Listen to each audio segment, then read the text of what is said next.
90% মানুষই জানে না বাড়িতে 10 মিনিটেই বেকারিদের মতন বিস্কুট বানানো সম্ভব। আর সেটা যদি হয় গ্যাসের ওভেনেতে, তাহলে কেমন হয়?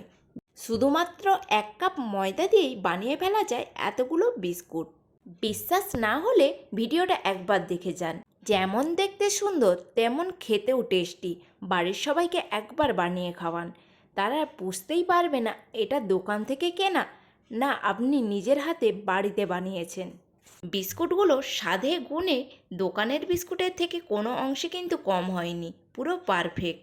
তাহলে এবার রেসিপিটি দেখে ফেলা যাক। তার জন্য আমি এরকম একটা বড় কাপের 1 কাপ ময়দা নিয়েছি।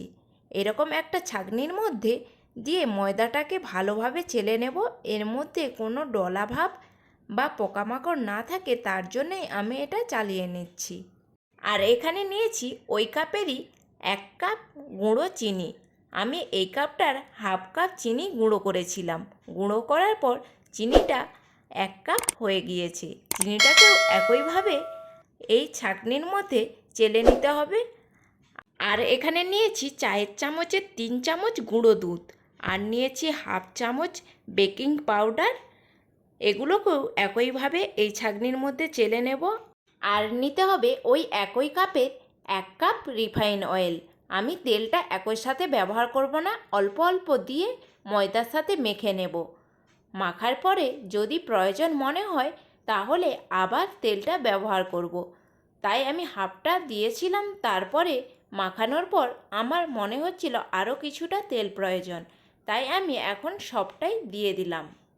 ময়দার ডোটা তৈরি করার সময় এখানে কিন্তু কোনো রকম জলের ব্যবহার করা যাবে না। আমি পুরো ময়দাটাই কিন্তু তেলেই মেখে নিয়েছি। এই একই রকমভাবে একটা মিডিয়াম ডো তৈরি করে নিতে হবে, খুব শক্তও না খুব নরমও না। 5 মিনিট ঢাকনা চাপা দিয়ে রেখে দিলাম। এই সময় এই দিকে শুকনো কড়াইতে 1 মুঠো চিনেবাদাম দিয়ে ভালো করে নাড়াচাড়া করে বাদামের খোসাগুলো ছাড়িয়ে বাদামগুলো আধা ভাঙা করে নেব। এইভাবে কোনো কিছুর মাধ্যমে বাদামগুলোকে হালকা ভেঙে নিতে হবে।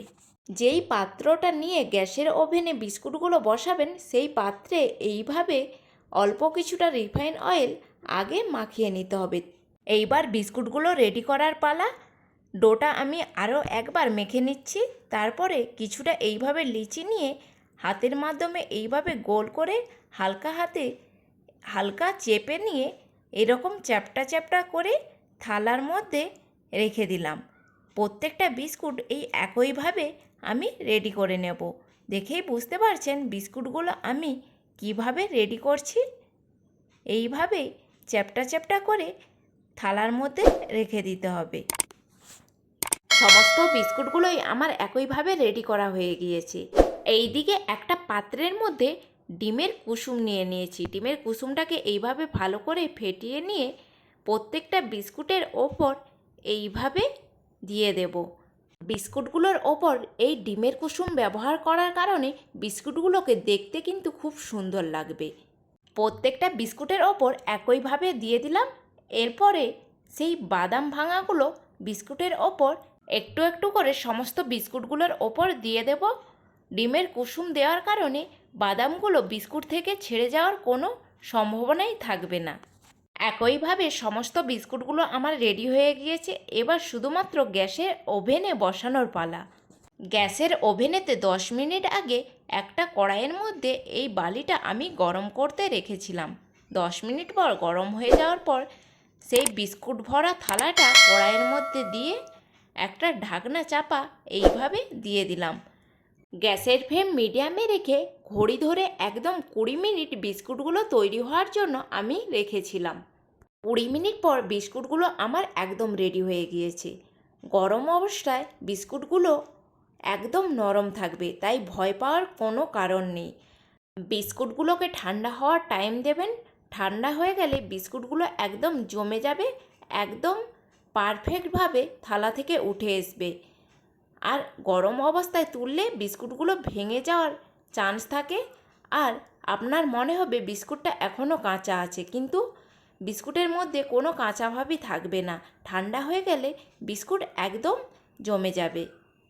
শুধুমাত্র বিস্কুটটা দেখুন কত সুন্দর হয়েছে।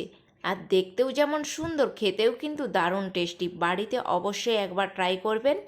দেখুন কোনো দিকেই কিন্তু আমার পুড়ে যায়নি। বিস্কুটটা একদম ঘড়ি ধরে 20 মিনিট করার চেষ্টা করবেন, দেখবেন পারফেক্ট একদম বিস্কুটটা আপনার রেডি হয়ে যাবে। রেসিপিটি যদি আপনাদের ভালো লেগে থাকে একটা সাবস্ক্রাইব করে দেওয়ার অনুরোধ রইল। আর কমেন্ট বক্সে অবশ্যই কমেন্ট করে জানাবেন আপনাদের রেসিপিটি কেমন লেগেছে।